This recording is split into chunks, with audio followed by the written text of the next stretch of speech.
Welcome everybody. This is Tommy Wolf, CEO of the Top 6 Business Coach, and I am super excited to spend the next hour with you.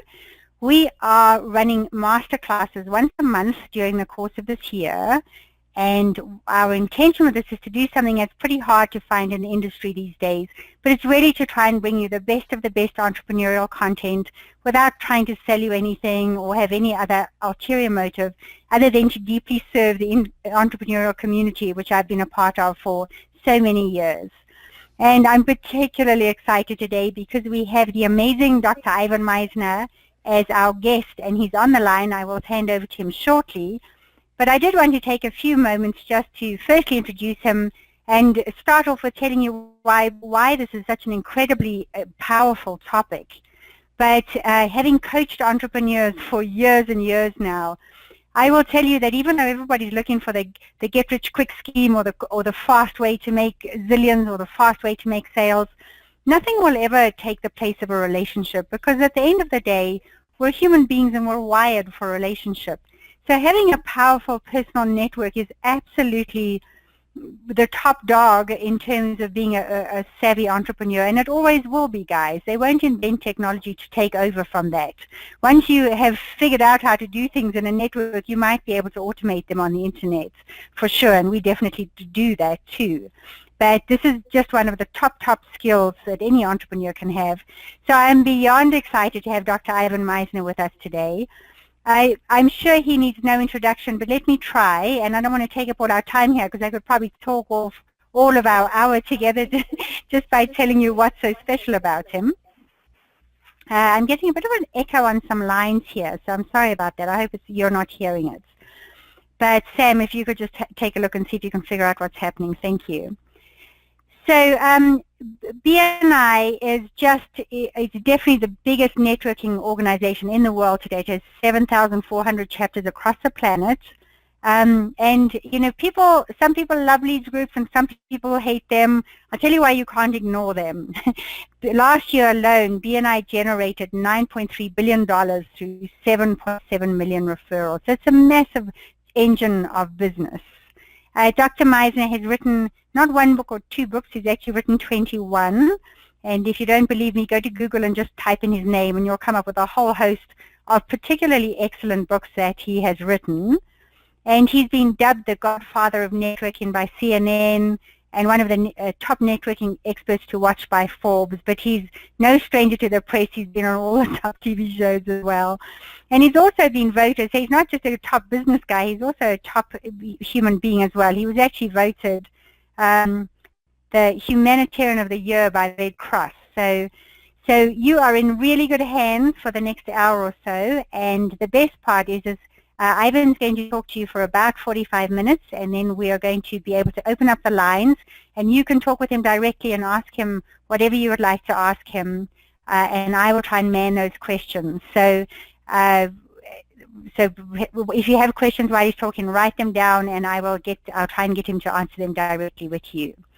So Ivan, thank you so much for being with us today. I was super excited when I found out that you could come and be with my audience.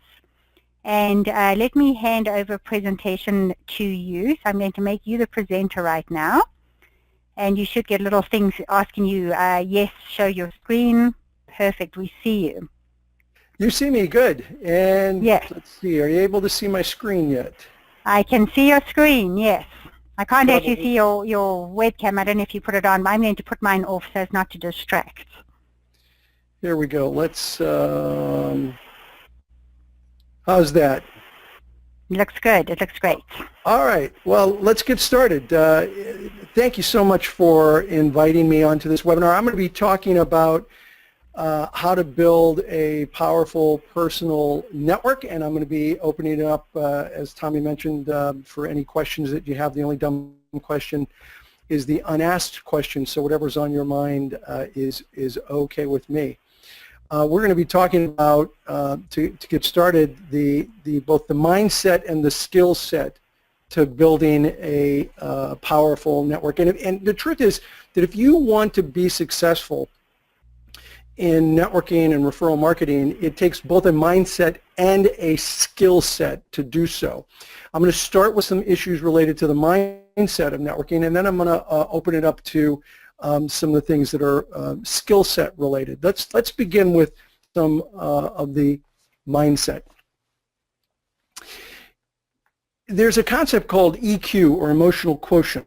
EQ, you know, someone might hire you because of your IQ, because you're smart, but the truth is you get promoted because of your EQ. People want to do business with you because of your ability to interact effectively with others.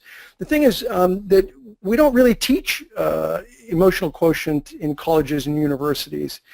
Yet networking is very important to almost every business professional I have met. I did a survey a few years ago of 12,000 business professionals from all over the world. These weren't just BNI members, but people in business. It was part of a book that I wrote called Business, Networking, and Sex, Not What You Think.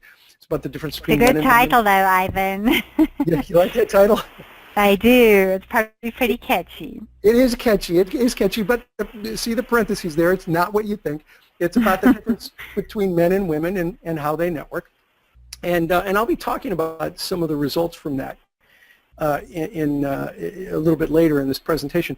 But here's one that it was a question that was asked, and we didn't break it up by gender because it was almost identical between both men and women. Has networking played a role in your success? That was the question. 12,000 people. 91%, over 91% of the men and women who took that survey said, yes, networking has played a role in my success. Now, let me ask you a question. It's a rhetorical question. How many times have you seen 91% of any group of people agree to anything ever? They just don't. You can't get 91% of any group to agree to something, yet 91% of this diverse group, business people from every populated continent in the world, 91% said that networking played a role in their success. So why then don't we teach this in colleges and universities? I had an opportunity to have lunch with the president of a university in Southern California and the dean from that university. And the president asked me to talk a little bit about, to the dean, what we should be teaching in school. And I said we should be teaching emotional quotient, social capital, business networking.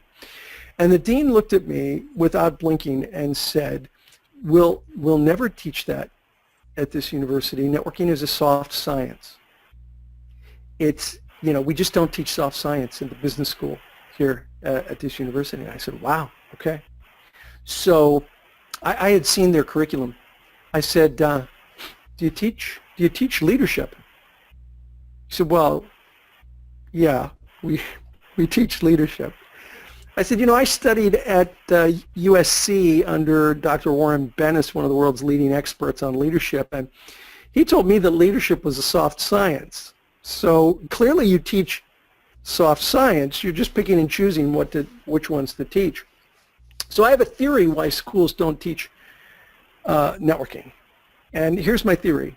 You see, the curriculum at universities is controlled by full-time tenured professors. Every public university, even private universities, private nonprofit universities, it's the full-time tenured professors that teach or control the curriculum. So here's my theory. Most full-time tenured professors in business have never run a business. Never run a business, but they're teaching business. And that's why they don't teach networking or social capital, despite the fact that 91% of all business professionals said that networking was important to them. So I think it's very important to teach networking, and that whole thing begins with the mindset of networking. And that mindset of networking, I believe, begins with something that I call the butterfly effect of networking, the butterfly effect of networking. And let me tell you how I came up with this concept. I was on Necker Island about 9 years ago, Necker Island, which is in the Caribbean. And I was in the Great Room. This was the Great Room of Necker Island at the time. And I had to write a blog. I was writing for Entrepreneur at that time, entrepreneur.com, and I had to write a blog, and I was stuck. I don't know if any of you do any writing, but I had to write this blog, and I was dry. I had nothing. I wanted to go out to the ocean and have fun, but I had this commitment to do it. And the only place you could get on the internet back then was on Necker Island, was in this great room. So I'm sitting there, I'm completely stuck, and while I'm sitting there, up walks Sir Richard Branson of Virgin Atlantic, Virgin Galactic, Virgin everything. And he walks up and says, "Hey, what are you doing?" I said, "Well, I have a writing commitment that I have to finish today, and I have to send it in." He said, "Oh God, I hate those deadlines." He said, "Well, look, we're outside. We're out by the ocean having fun. Come on out and join us when you get a chance. If not, sit next to me at dinner tonight. I'd love to learn more about what you do at BNI." And he walked out. And I sat there and I thought, dang, how did I get here? What happened in my life that would have me be in Necker Island, and Necker Island is Branson's private island, where I would spend a week on Necker Island and hang out with Branson and a number of other very successful business people. And it was at that time that I came up with this concept, which is, I think, key to the mindset of networking, which I call the butterfly effect of networking. And what I did that day was I reverse engineered how I got there. I reverse engineered how I got there. So starting in the top left, this whole process that you see with all these pictures took almost 3 years. Took almost 3 years. 3 years prior to me spending a week on Necker Island, the woman in the top left there, her name is Kim, called me and asked me for a favor. And that favor was to help develop some material that would be used in a coaching company. There was no money up front in that process at all, but it was on track for me. It wasn't a distraction because it was a part of one of the goals that I wanted to fulfill, was to develop some training material on networking and word-of-mouth marketing. So I said yes. Now, this is really important because in life you're going to be given a lot of opportunities to do things, and you have to ask yourself, is this on mission for me? And if it's on mission, you should consider it. But if it's not on mission, it's a distraction. So if it's not, part of your mission in business, say no to those. They're not opportunities, they're distractions. I didn't have the time to do what she wanted, but it was on mission, and so I made the time. As a result, I got invited to speak at their conference a year later, and I did. And at that it was a coaching conference. At that conference, I met the gentleman on the far right, top right. That's Jack Canfield. Jack wrote that little book called Chicken Soup for the Soul, which has now sold 750 million copies worldwide. And Jack invited me to join an organization called the Transformational Leadership Council, which I'm still a member of today. And at the Transformational Leadership Council, and this whole process, what I did was I went back and asked myself, how did I get here on Necker Island? And I reverse engineered it.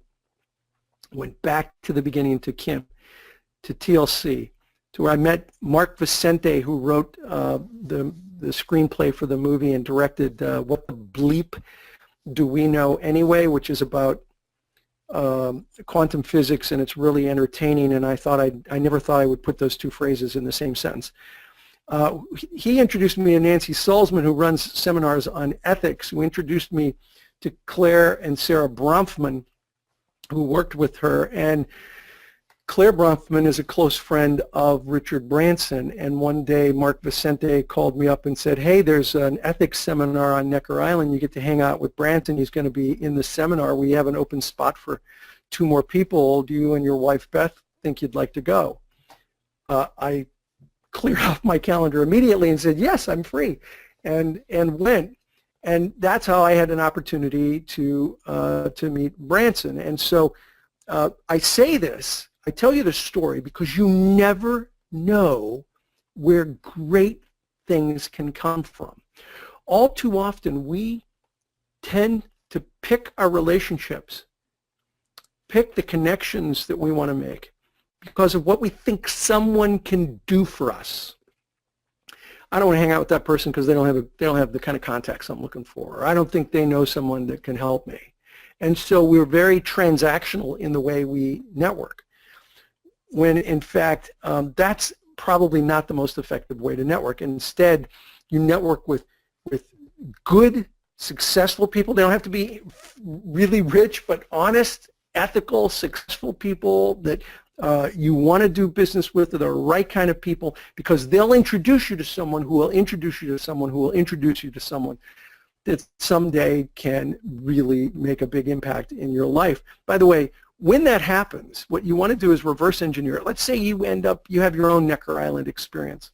You end up someplace amazing. What you want to do is reverse engineer it and then call that person that got it started. I called Kim George back.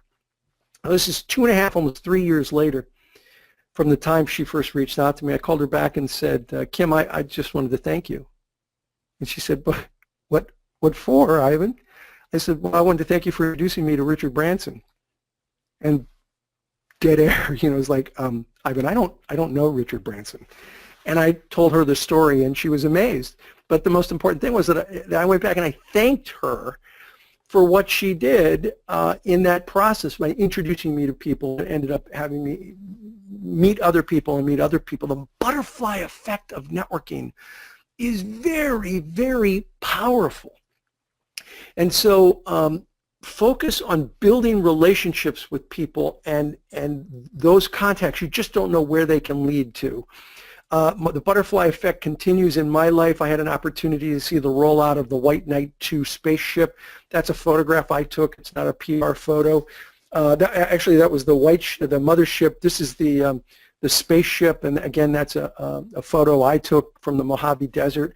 I was invited back to Necker Island a couple years ago, spent another week and had an amazing experience, again, meeting Branson and spending time with him. The key in the butterfly effect of networking is to follow the ripples that take place in relationships that you build over time. And one last piece of the mindset is an important one, is to understand that networking is more about farming than it is about hunting, that it's about cultivating relationships. And what I'm about to share with you is, to me, the foundation of everything I teach. If you don't get this right, nothing you do with networking will work for you. It will not work effectively for you. So you have got to understand the VCP process. VCP stands for visibility, credibility, profitability.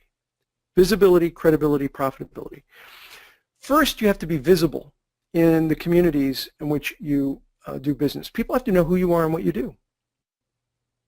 Then, and only then, can you get to credibility, where people know who you are, they know what you do, and they know you're good at it. Now, they may know you're good at it based on the reputation that you have in the community. They may know you're good at it because they've observed you in business. They may even have done business with you, and so they can see that you're good at what you do. This is the part that takes the longest, is moving from visibility to full-on strong credibility. And only when you're at credibility can you get to profitability, where people know who you are, they know what you do, they know you're good at it, and they're willing to pass you referrals on an ongoing reciprocal basis. Now remember, this is a referral process, not a sales process. So when I ask people, where are you in the VCP process with your clients, they almost always say profitability. But are you really? Are most of your clients giving you on a regular basis referrals? Most people, being honest, would say no. So you're really at credibility with your own clients, because this isn't a sales process, it's a referral process. You're only at profitability with people who are giving you referrals on an ongoing basis. And so the key is to move from credibility to profitability, and the way to do that is to build strong relationships, because if your network is a mile wide and an inch deep, you will never have built a powerful personal network. You have got to build a deep network, a relationship-based network with people in order to get to the profitability level. VCP and the butterfly effect of networking. These are the key elements of the mindset of building a powerful personal network. Networking is more about farming than it is about hunting. Now let's talk about the skill set. Listen, I could do an 8-hour seminar talking about just the skill set stuff. We've got about another 25 minutes or so before we open it up for Q&A, so I'm just going to scratch on the surface of the skill set. And let's start with things that are related to visibility as a good beginning. Visibility. So you're networking face-to-face. You show up at a networking event, and you walk in a room, and you look around the room, and there's people everywhere. This is sort of the God view of a portion of the room, and there's people everywhere. And you think, where do I start? I don't even know where to start. So look around the room and look for the closed twos and closed threes or closed groups of people. It's very difficult to strike up a conversation with people when they're standing like this. So bypass them. Look for people in the room that are standing in open twos or open threes. It's much easier to kind of saddle on up and have a conversation with somebody when they're standing like this as opposed to when they're standing in closed twos or closed threes like this. So look for people in open twos, open threes, or open groups of people. So when you walk into a room, you can immediately see that the people on the bottom left, it's an open two, it's easy enough to strike up a conversation. The people on the top right, there's an open three, it's easy enough to strike up a conversation. Of course, individuals, it's easy enough to strike up conversations with them as well. Now, let me share one other thing with you. If you are a member of a networking group, it's really important to teach people this concept of open twos and open threes. Because networks can oftentimes become very cliquish or feel cliquish. If you have a really good network, these people like each other a lot, and so you go to a meeting and all the members are talking to each other, but they're not necessarily making visitors feel welcome. And so you really want a powerful network. You want to belong to a powerful network. You want to make sure the visitors who attend any event, whether you're talking about a chamber of commerce function or something like BNI, you want to make sure the visitors who come feel welcome. And so train your members to always stand in open stances, open twos, open threes, open groups. And if they do that, it's amazing how visitors, when surveyed afterwards, will say things like, wow, I don't know what it was, but it was just so easy to strike up conversations with people. It's a really subtle but significant technique to use to help make a network feel more open and welcoming and inviting to people. It's also a great technique in the visibility piece of VCP. Okay, so still, at the getting to know someone when you meet them, here's another concept. I call it the 12 by 12 by 12 rule. The 12 by 12 by 12 rule. Perception is reality, and the way people perceive you is their reality. And so are you dressed for your profession? I see sometimes people showing up at networking meetings dressed as though they're going to go out to a nightclub or dressed as though they're going to go out to a barbecue. Networking meetings, networking opportunities are also an opportunity to make a first impression. And so I think it's really important that you dress the part. That doesn't mean you have to walk in, in a suit necessarily, but you have to walk in dressed appropriate to your profession and to the kind of clients that you're looking for. I went to a networking event once where I met a guy, and I'd seen him off and on over time. He was an accountant, and he called himself the casual accountant. And catchy concept, really. He talked about accountants are, real people, and they can be very hang loose, and that was his whole thing, was being hang loose. And so he literally dressed in a Hawaiian shirt. It was in Southern California, so he was usually in shorts and sandals. And he called himself the casual accountant. Okay, kind of a catchy concept. But then one day he came dressed like that, and he said, I'm really looking for some corporate clients. If any of you have a corporate client, that would be a great referral for me. And I remember sitting there thinking, there is no way I would ever refer this guy to a corporate client, not dressed like that. Perception is reality. Dress for the profession that you're in, for the kind of clients that you want. Next is, how do you come across 12 inches away? Now, I'm not suggesting you get, in somebody's face, but how do you come across? And more than what do you look like, it's more how do you come across up close? And this is about attitude. I did a survey that was published in one of my books, Masters of Networking, where we asked what are the top 10 characteristics of a master and networker. And the number 3 characteristic was positive attitude. People want to do business with people that are positive. And so when you go to networking events, don't cry the blues about how bad business is. And I see it all the time, especially when there's two people who know each other and they're talking and one is saying to the other, how bad business is, but there's a third or fourth person sitting there or standing there as well, and they overhear someone, crying the blues about how bad business is. Don't complain to people about how bad business is. You want to know why? Because half the people you tell don't care, and the other half are glad you're worse off than they are. So talking about, problems in business when you're out networking is a missed opportunity. People want to do business with people who are positive and positive about their business. And so you want to look for the opportunities in your business and talk to people about what's going on well in your business. The next is, what are your first 12 words? 12 by 12 by 12 rule. 12 by 12 by 12 rule. What are your first 12 words? One of the things that I recommend is that you use a concept called the unique selling proposition, USP, unique selling proposition, when you meet somebody. Now, it says, what are your first 12 words? However, let me give you a suggestion. Before you give your first 12 words, what you really want to do is shut up and listen. You want to ask questions. A good networker has 2 ears and 1 mouth, and should use them both proportionately. I meet a lot of people who say to me, I'm an introvert, I'm not really good at networking, look at that guy over there, he's so great at networking. Yeah, well, the problem with extroverts is they can't stop talking, and their favorite subject tends to be themselves or their business. And so people assume that an extrovert is a great networker, when in fact that's not always the case. An extrovert has to really work at learning how to listen. Introverts maybe have a hard time meeting people, but they're great listeners. So a good networker has 2 ears and 1 mouth and should use them both proportionately. So before you start talking about your business, ask the other person about their business. Get them to open up, get them to talk.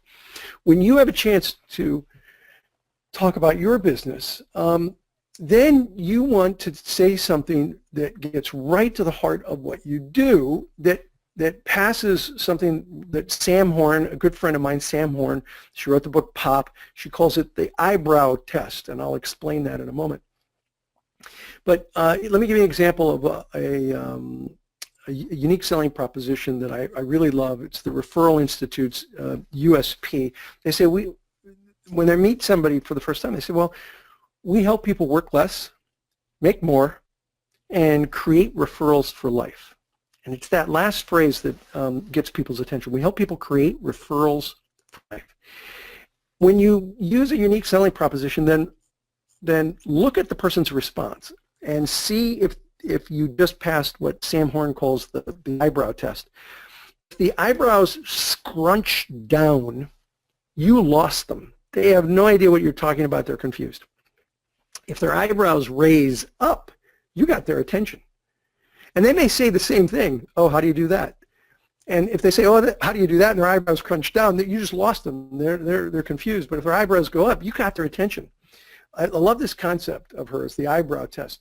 Use a unique selling proposition and test out different things to see how they work. So we're doing good on time. I'm going to give you another set of techniques. It's not on my slide. And then we'll jump into perception.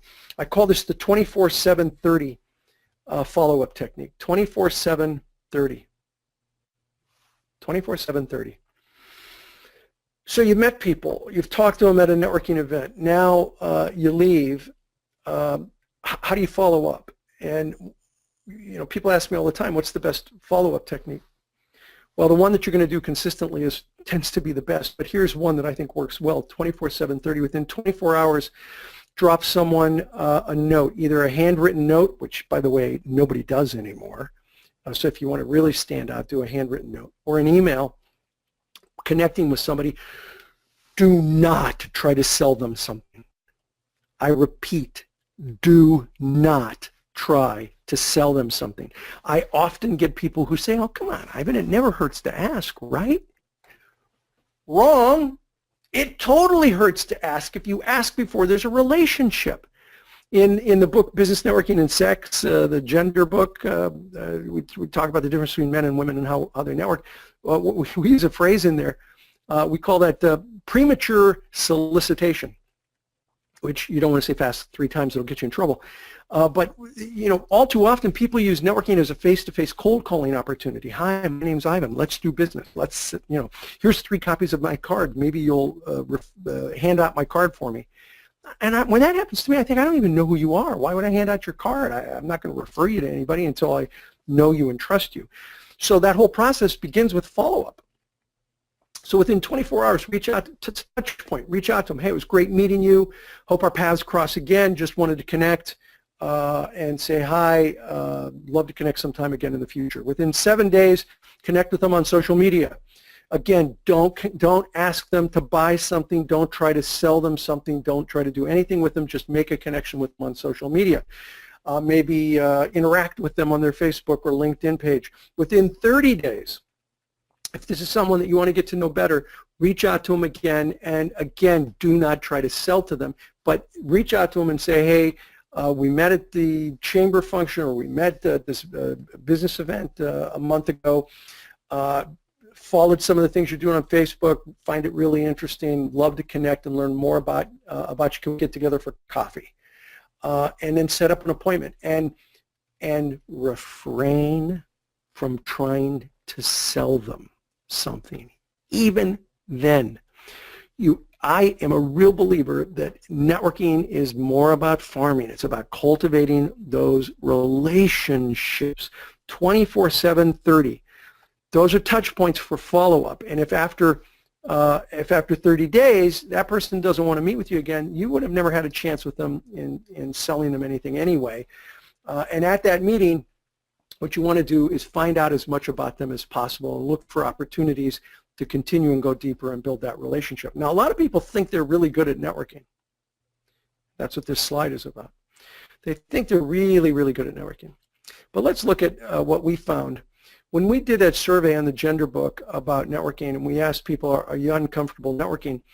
About 88% of both men and women said, nah, I'm never, or almost never uncomfortable networking. And only 5% said, yeah, most of the time I'm really uncomfortable networking. 5%. 88 never, 5 most of the time.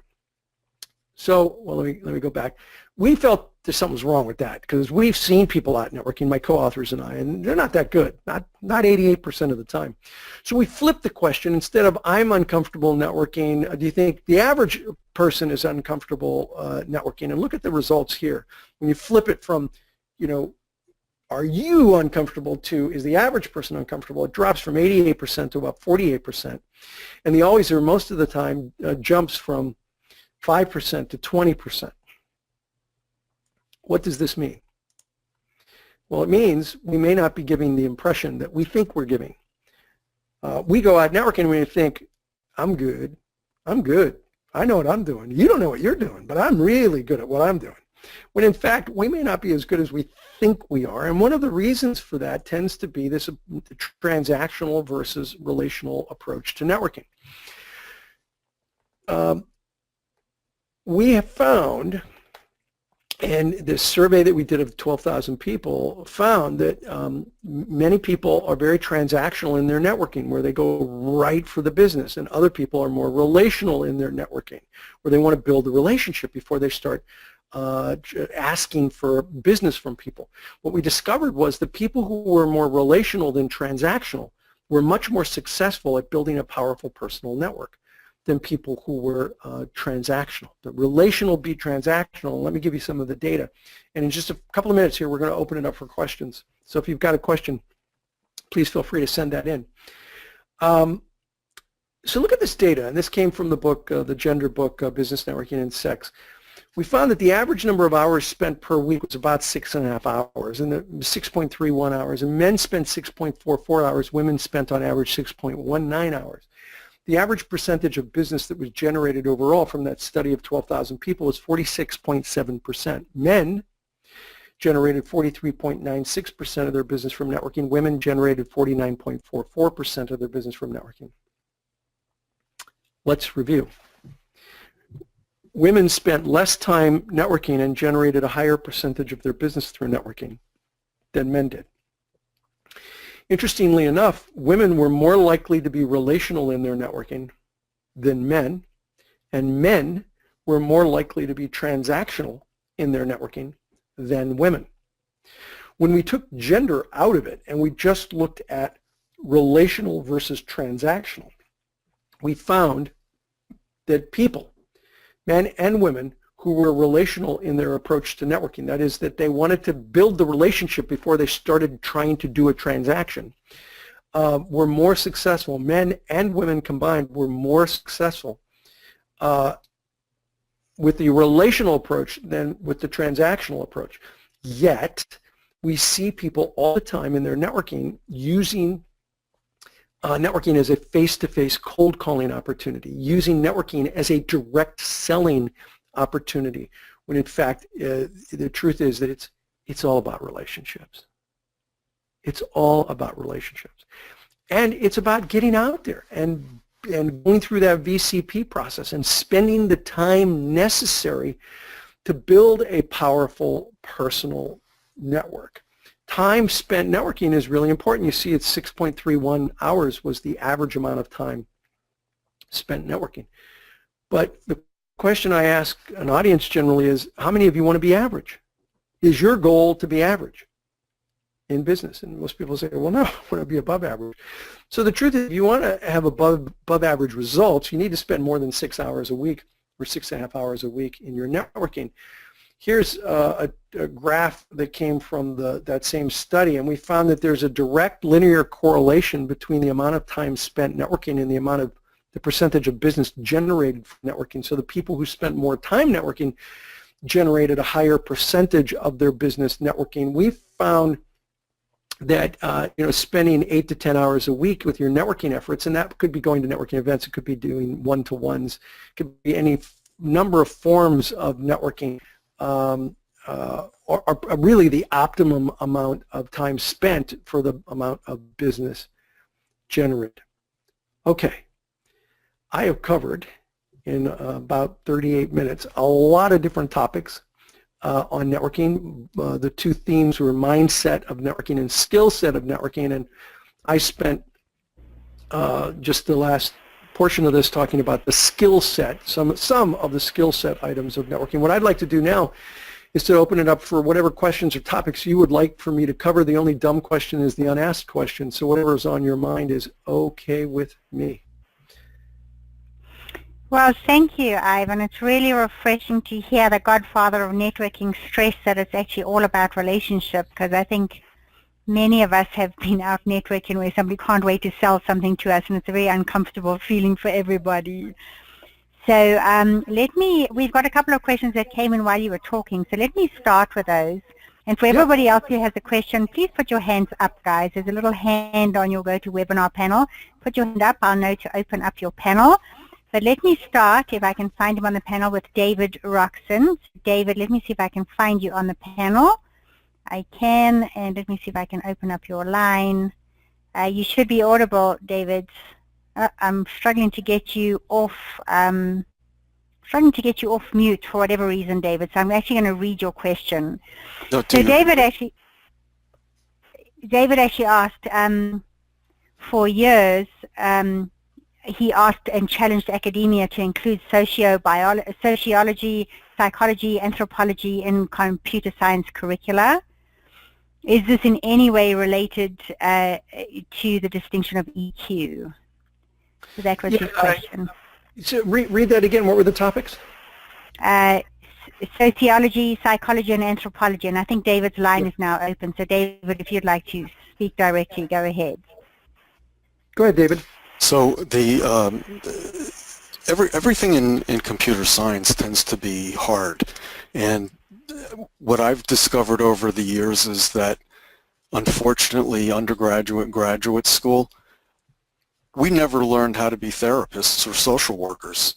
Yeah. Which is what I think we tend to do when we're working face-to-face with clients. Yeah, and yes, this is pretty much what I'm talking about. Emotional quotient is all about social capital and emotional intelligence, and it's basically how you interact effectively with other people. And now, how does that play? How does social capital play into networking? I think the expression social capital is perfect, because if you take the analog to that, the opposite is financial capital. Imagine that you have you have a bank and you have a bank account. If you open that bank account and you put $1 in it and you write a check for $100, the bank frowns on that. They don't like it when you cash a check before you put money in the bank. Well, that's what happens in relationships. People want to cash a check before they've invested in the relationship. People want, I want you to give me business. I want you to give me referrals. I want you to buy my product or service before you know me, like me, or trust me. And so social capital is a great analogy to the financial capital, in the sense that networking is about investing in the relationship, getting to know and trust people, and by getting to know them and trust them, then you're able to draw on that capital. Let me give you an example of what I'm talking about. I have a good friend, his name is Alex, and Alex, when I just met him, not long after, he reached out and he wanted to talk, and I spoke to him by phone. And I honestly thought the phone call was going to be a sales call. Didn't know him well. And it sounded like it was headed that direction.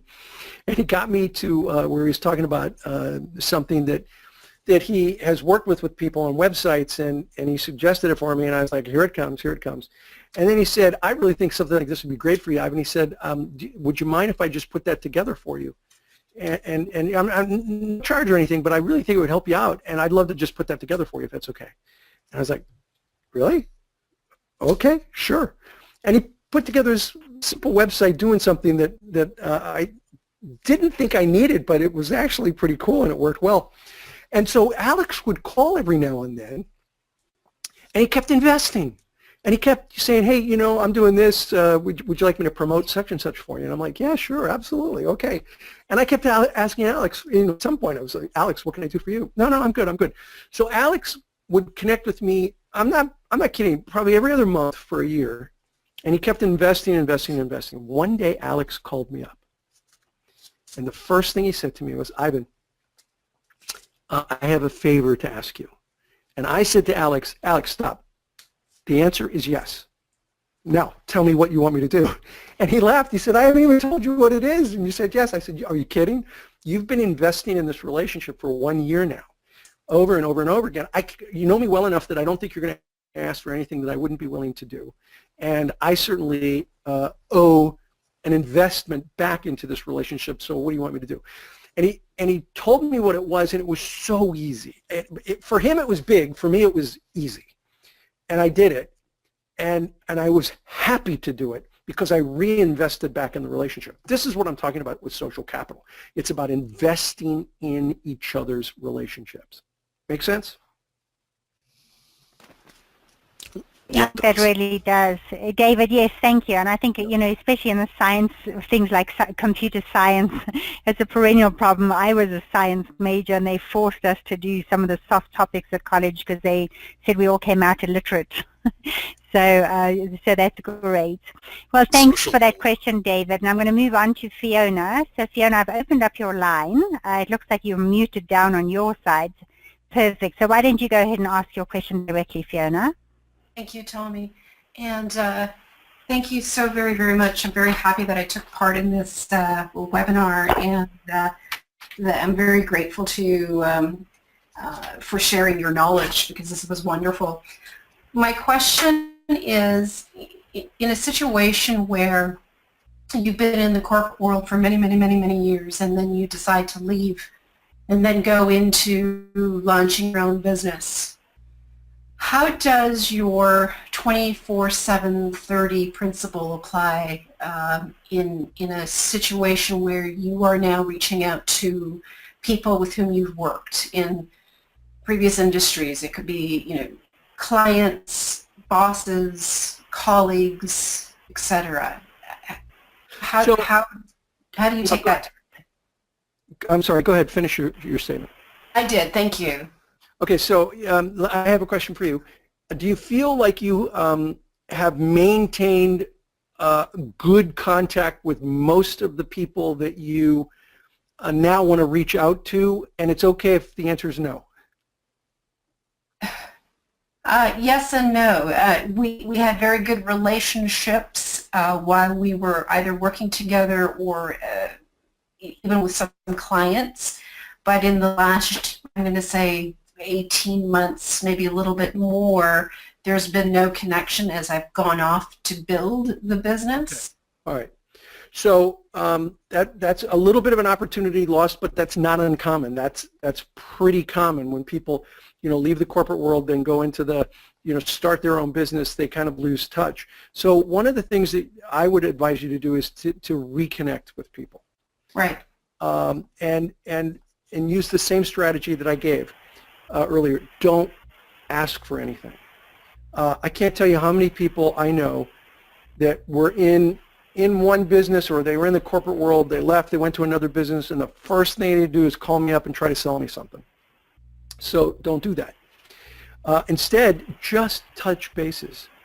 I think networkers, people who are networking are always trying to be interesting. Instead, it's more important to be interested. Right. Be interested more than interesting. And be interested in, and this is going to take a little bit of time, but you're farming. You're farming. So reach out to these people. Hey, we haven't been in touch. I take responsibility. I'm sorry I haven't stayed connected with you. I'd love to just reconnect. Technology exists today that's so much, it's so amazing. Even Facebook, I stay connected with people on Facebook that I hadn't seen since high school, but now I'm able to connect with them. So technology is a fantastic tool. And try to connect with them through either LinkedIn or Facebook or Twitter or whatever, and start to connect with them, have touch points. Okay. Where you're connecting with them and do things like Alex with me. How can I help you? What can is there anything I can do for you? How's business? If you can rebuild those relationships, you'll find that rebuilding an existing relationship happens quicker than trying to build a new relationship. But nothing deteriorates an existing relationship more than benign neglect. So you've had 18 months of benign neglect. Luckily, you can rebuild a lot of those relationships quicker than starting from scratch. So I would do the same kinds of things that you would do with new people, but you probably won't be able to expedite it because you have overlapping areas of interest. You know things about each other already that should make it easier. But start reconnecting with those people immediately. Does that make sense?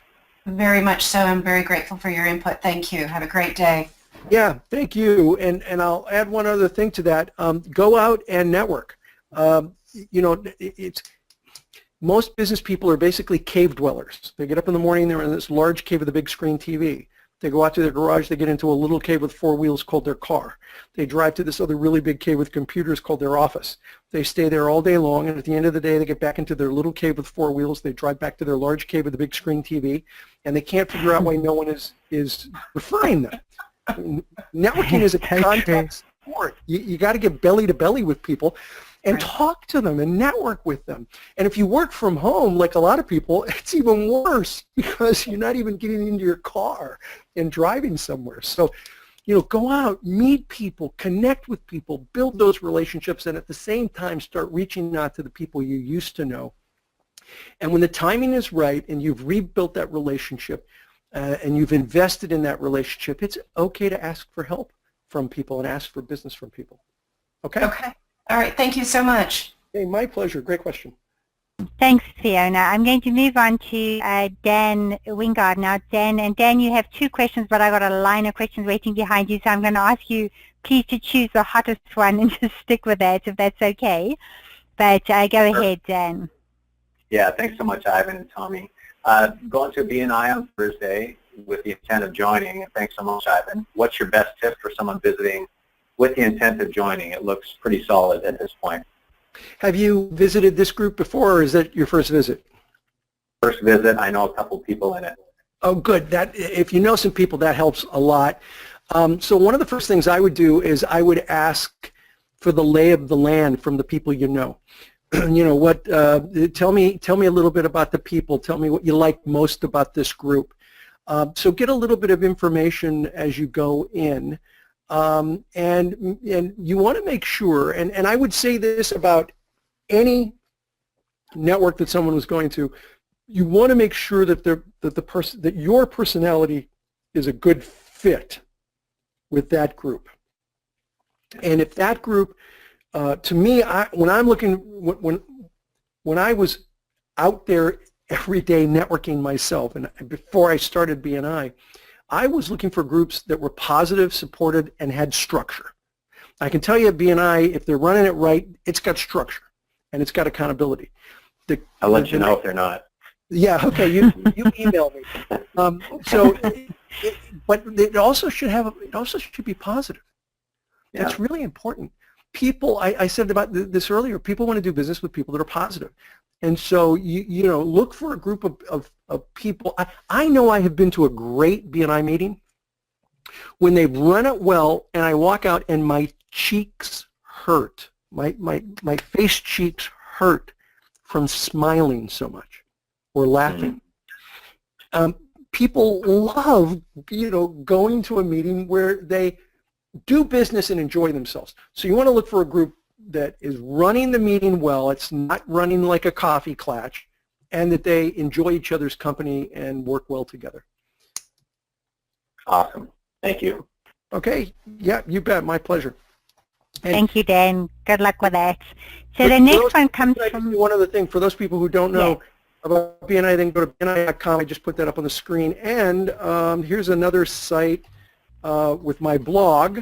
If you just want information on, you know, a lot of the stuff I've been sharing here I write about. As a matter of fact, the butterfly effect of networking I first wrote about on ivanmeisner.com. So there's my blog. Not selling anything on the blog. It's all pre-content. Well, and I would just add to that, guys, I've been a business coach for a very long time, and it's a universal piece of advice I give to every single person I coach is join a BNI. Also not trying to sell you anything here, but you're leaving a lot of money on the table if you don't. And I, you know, when I was doing the promotion for this event, I told you my personal story with BNI, and I don't like getting up early in the morning with my game face and heels on more than anybody else, but the results are astounding enough that I've always been a huge proponent of BNI. So, but so I do suggest if you're not familiar with it, at least go and check out something in your area. They're everywhere. At least go and, you know, see for yourself and see if it's something that you think is a fit or not. So we had more questions, and I've just done something really stupid with a question panel. So Sam, I might need you here. I've just closed it down. Okay, I wanted to open up Melinda's line. Melinda's got a question here that I see people answering all the time. So and what people say, Ivan, is they'll suddenly say, I'm very introverted. How the heck am I going to cope with this? So let me open up Melinda's line. Lovely to see you, Melinda. You look like you're on mute, so go ahead and unmute yourself, but and talk directly to Ivan. Okay, hi, Ivan. Thank Hello. you very much for being here with us today. Even asking this question is uncomfortable. I'm introverted and I don't like meeting people. And it's not that I don't like people. I love people, but you know, I'd much rather sit in my little cave and you know, not interact. In fact, I had a meeting this morning that I talked myself out of going to, where I was going to be networking with people, and I just didn't feel comfortable. Yeah. So I don't even know how to say that. Yeah, no, fair enough. And I appreciate you sharing that. So I'm gonna tell you a secret. Okay. It's not a real big secret. If you go to my blog, you'll see this. I wrote about it a few years ago. It was a secret until then. I one day was go to ivanmeisner.com and look, do a search on OMG. OMG. Okay. And you'll have the whole story in writing. But this is what happened. My kids were still at home, and my wife and I were having dinner one night, and the kids were out at some school event. It was a drama thing, but it was practice, so we weren't there. So it was like really nice. You know, it was one of those few evenings with the teenage kids are there out, and it's just my wife and I, and we're having a really enjoyable evening and dinner. And I don't even know what we were talking about, but I said to my wife, "Oh, honey, you know me, I'm such an extrovert." And she looked at me and she said, "No, you're not." And I said, "What do you mean I'm not? Of course I am. I run the world's largest networking organization, and I'm an extrovert." She looked at me and said, "Okay, honey, if that's what you think, then that's fine." I'm like, "Don't tell me that. I am too an extrovert. I'm an author. I'm a keynote speaker. I am not an introvert." "Okay, whatever you say, sweetie."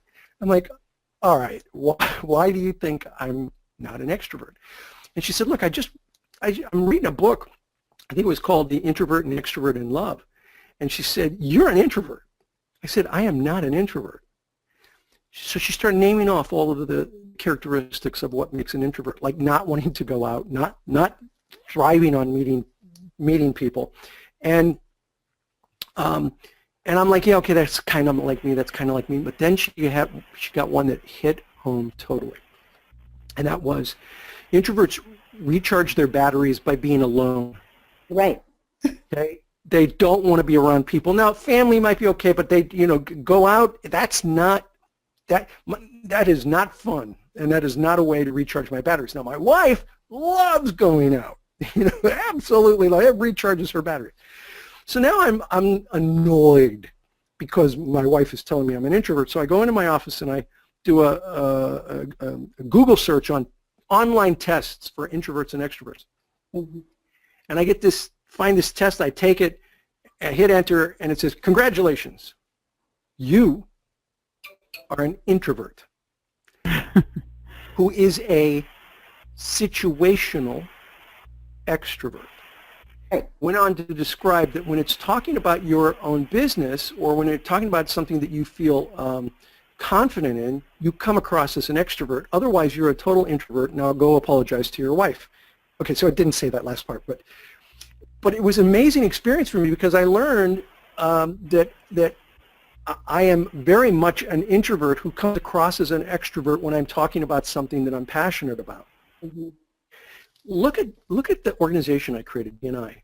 One person per profession, small groups. We get together in a weekly environment, and the reason is to build relationships with each other. I could have created an organization that was a party, a mixer, big events, lots of people, but I didn't. Why? Because I'm a little uncomfortable meeting a lot of people. And it was an epiphany to me.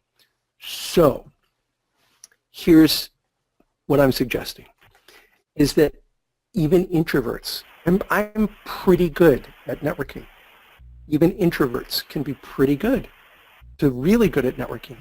You have a huge advantage. You have a huge advantage over an extrovert because extroverts love talking about themselves.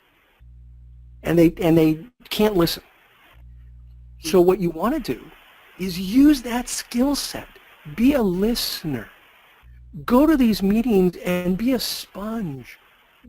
Meet people and listen. Now, here's a technique to use to help meet people. And I've been doing this. I did this for years before I came to the realization that I was only a situational extrovert. I go to networking events with somebody I know. I have them introduce me to people they know.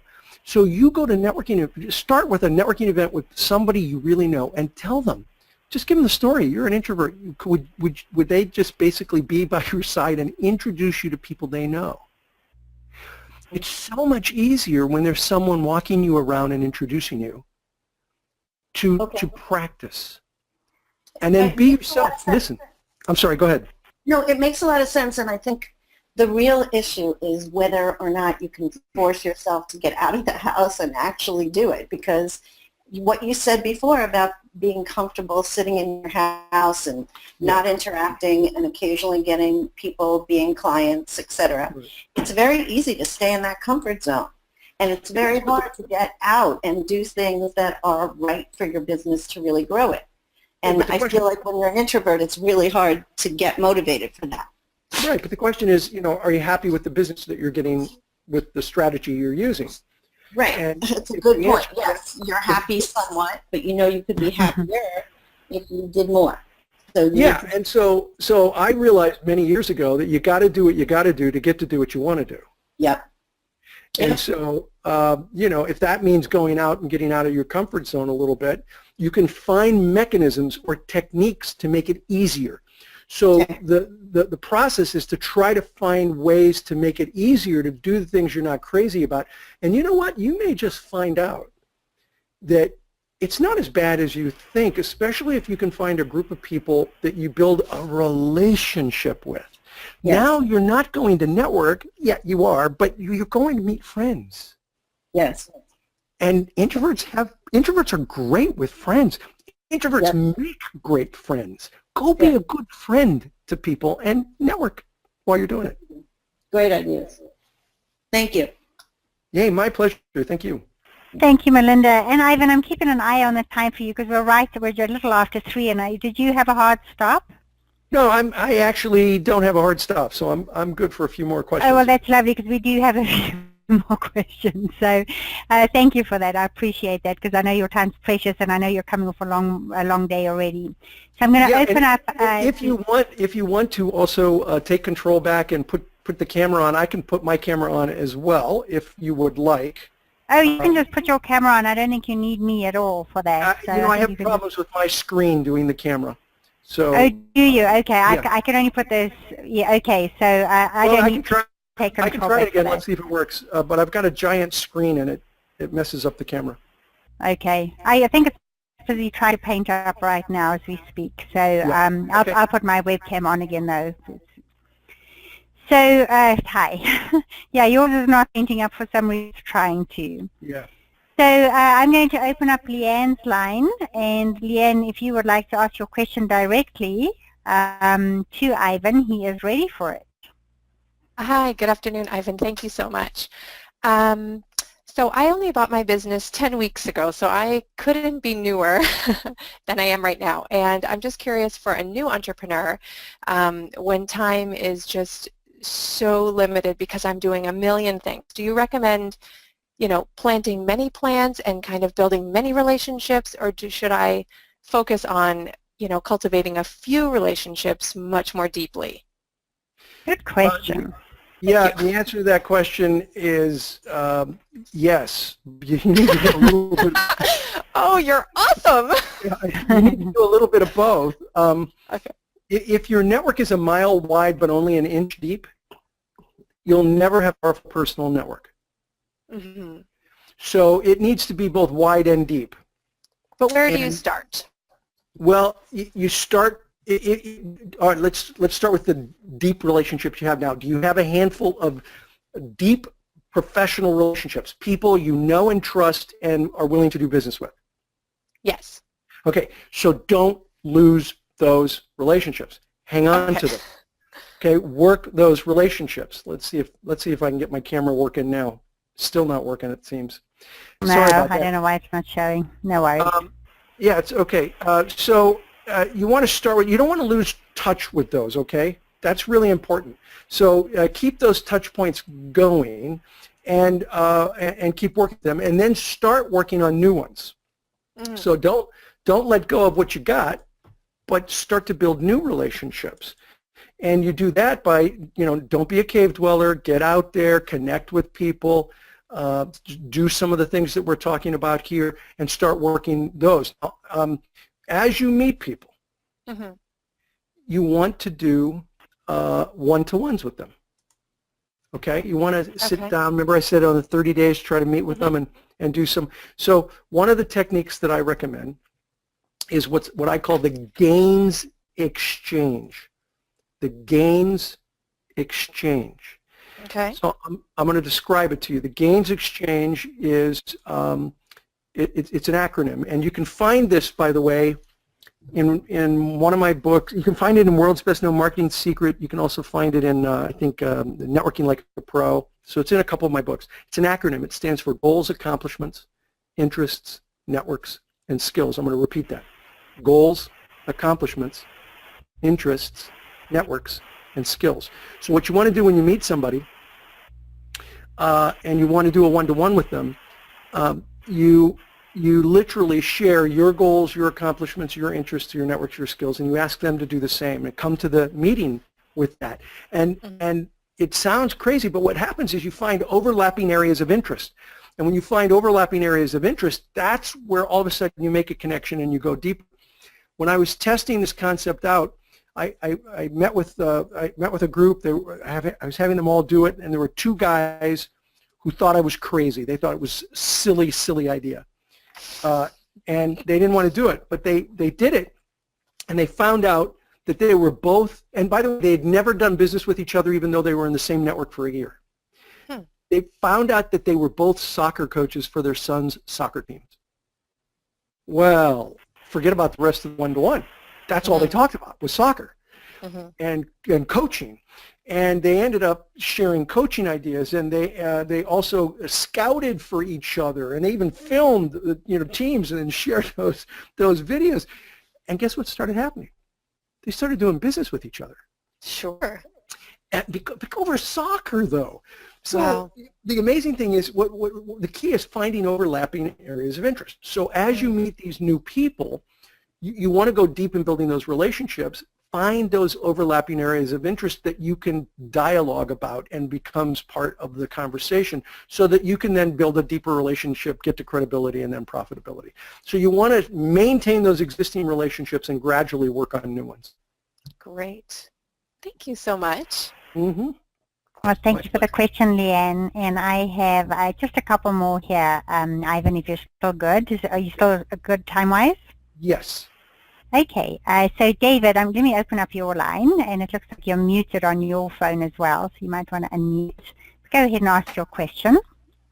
Oh, hi. Thanks, Tommy and Ivan. I have a very narrow niche. I'm a coach and a workshop leader inside of hospitality, and I do hospitality financial leadership. So I coach people around the fears of working with the P&L and on how hotel leaders can make more money and be more effective. And I was in B&I for a year, and I found it was good to put some more structure on my business, but the referrals for something so specific as hotel financial leadership really didn't come. And my question is, where can I effectively network other than hotel industry events, which I'm a member of the Hotel Association, but I find like the Chamber of Commerce is basically not productive. So I'll just throw that out there. Yeah, so when you're in a real niche business, it takes them longer. I tell the average business person it takes a year to build relationships with people, but when you're in a real niche business, it can take even longer. And I have seen, and I know a year feels like a lot, but if you're in a niche business like that, it really isn't, because people really have to wrap their head around what it is that you do. I remember when I met a guy once, this was years ago, who came to a BNI kickoff. I remember his name, Nordy Turchin was his name, Nordy Turchin. And Nordy came to this meeting, and he sold commercial light bulbs. Commercial light bulbs. Not even the fixtures that they went with. These were light bulbs that would go into major manufacturing facilities. I don't know if you've ever been into a manufacturing warehouse and you flip the lights on, and the light doesn't really come on. It takes like a couple of minutes, where it starts real low and it gets brighter and brighter and brighter and brighter. And he sold those kinds of light bulbs. So you couldn't even give him a mercy referral. Hey, I'll buy some light bulbs from you, Nordy. You know what I mean? Because you couldn't use them, right? You couldn't use his light bulbs. So I remember telling him, Nordy, I don't have any commercial light bulb salesmen in BNI. I don't think this is going to work for you. And he's like, really? You telling me I can't join? I'm like, no, I'm not telling you you can't join. I'm telling you that, you know, I don't have any, just like buyer beware. You got to know that I don't have anybody. And he said to me, no, I can make this work. And by golly, he did. But it took him a couple years.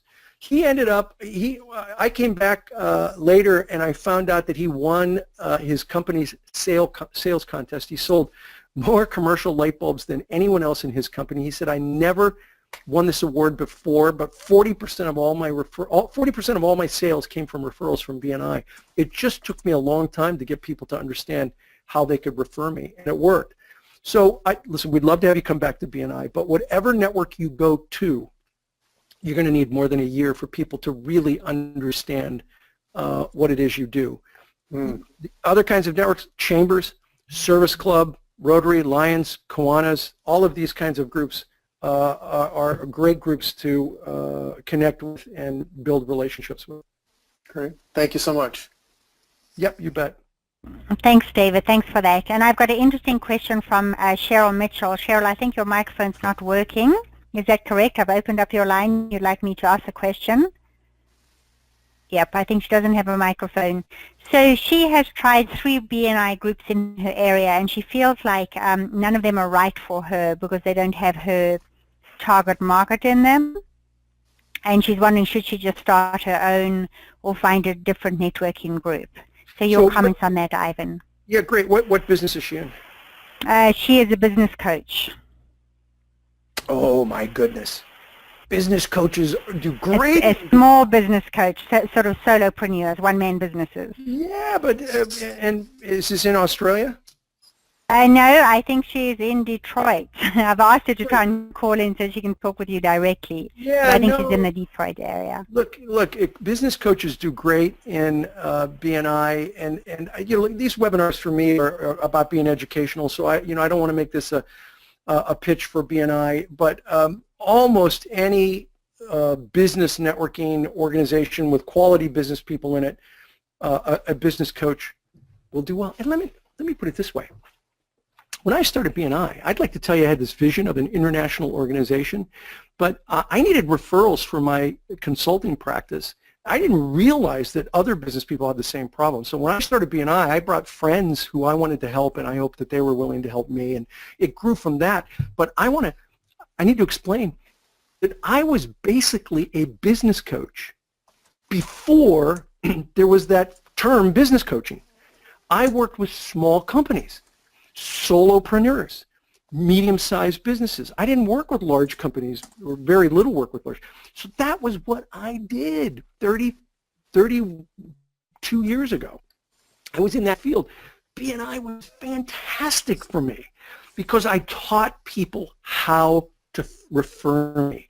I taught them how to look for solopreneurs. I also got a lot of my business through speaking engagements. And I have an article that I've done on how to use your network to get you speaking engagements. So I don't know if she does any of those, but I tell you what, if she emails, I'll give everyone here my email address. It's Misner, M-I-S-N-E-R, @bni.com. Misner@bni.com. You email me, remind me of this webinar and the conversation, where it came from, and ask me for the article on speaking engagements and networks. And I'll send that to you. The article's titled something like Referrals for the Difficult to Refer Business. And I considered my consulting business a difficult to refer business because it involved a lot of education. I cleaned up in BNI through those speaking engagements. So you email me, I'll send you that, and give it some thought. I think you could do great in BNI or another networking group. Thank you, Ivan. And I have to say, I mean, I'm a business coach. I did incredibly well in BNI. And, you know, I think what she's referring to, and she's actually on the line now, so I think, are you audible now, Cheryl? Yeah. Do you have anything you wanted to add? Yeah, what I wanted to provide is a little context of, I tried BNI when I was living in Silicon Valley, and I'm in the middle of this the groups I joined, bluntly, were too cliquish. They lost more new members than they lost old members. When I moved back to my home state of Wisconsin, what I found was that the connection with people wasn't there because I had that Silicon Valley experience. So what I'm saying is, They felt I was too sophisticated for them. I found that out through not the membership director, but somebody else who sat next to me at one of the meetings who said, "You're too good for us." And I said, "What are you talking about?" And he said, "Well, you're operating at a different level. We can't keep up with you." I thought he was full of crap, so I went to a couple other meetings, and I realized he's partially right. I'm not trying to toot my own horn, but I'm just trying to say the people that were in the room respond differently to business coaching. Either they love it or hate it. There's no in between. And the ones that love it love Action Coach. I'm finding it challenging to find a group that's willing to admit an independent. So you're an independent. Is that what you're saying? Well, independent, I work with Tommy, but what I'm saying is I'm not part of the Action Coach group. That whole national network and stuff. They like that thing, and I'm not sure what it is about them that they love. I've never used Action Coach service, I should say it that way. Yeah. Well, look, I know that we have hundreds, if not thousands, of independent coaches in BNI. So I don't know how to answer the situation you're in, but I know that there are literally hundreds, if not thousands. I know we also have Action Coach, very active in the organization, and does well. You're right. But in my presentation, you saw the slide of the woman, Kim. Her name's Kim George. She's a coach, an independent coach. That's how I met Kim. Was in BNI. She was a representative as an independent coach in Massachusetts. So I can't answer why you run into some chapters that have some issues with being an independent coach, but I do know that there are many, many, many out there. I gave you my email address. If you want to email me, I'd be happy to introduce you to where are you located? I'm in Wisconsin. Oh, Wisconsin, sorry. I said Detroit. I did you wrong there, Cheryl. Sorry. Well, maybe you can answer the question this way. Is there a better way I can introduce myself? Is there something else I can do to make the initiation of a relationship go better? And what exactly, somebody stepped in just as you were talking, and what exactly do you say when you go into these groups? Well, I tell them I'm a business coach and consultant. I work with small businesses and help them to start, manage, and grow their businesses. So I focus on sales and marketing, financial performance, and hiring and firing. No, that's a great start. I mean, you know, it's going to take a long time for you to be able to explain how they can refer you. Right. That's a great start, and you just need to find the right group of people. And Detroit, I have a couple of my best executive directors in the world. I'm not in Detroit. I'm in Michigan. Wisconsin. Sorry. I'm in Milwaukee, Wisconsin. You're in Milwaukee. So I've got another outstanding director in Wisconsin, and I'd be happy to introduce you. In Milwaukee, it's either Nancy Giacomuzzi or Dave Zemer, and either of those, I would make a personal introduction and see if they can help you get into a chapter.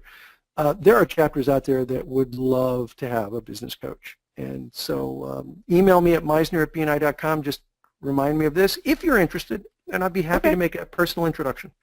That'd be awesome. Thank you. That's a great offer. Thank you very much, Ivan and Cheryl. I'm sure you're delighted with that. Okay, guys, we have one last question. Good. I'm starting to be very worried about your time here. Call it quits here, Tommy. Okay, I thought you might. I know we've gone on. One more question if you got one. Okay. Any tips regarding the best first 12 words to use in describing one's USP? You there, Tommy?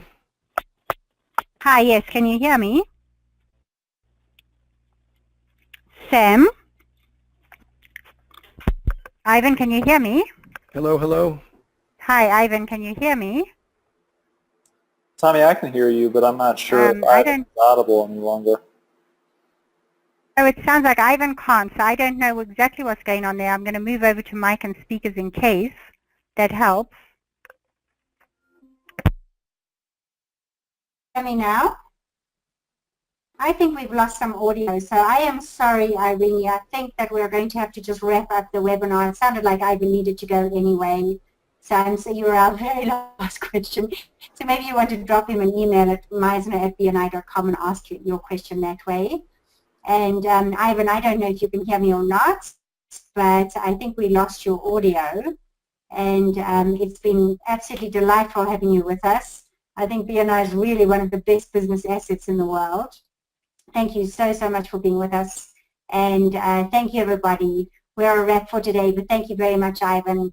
Really appreciate you being here. Take care, everybody. Bye-bye.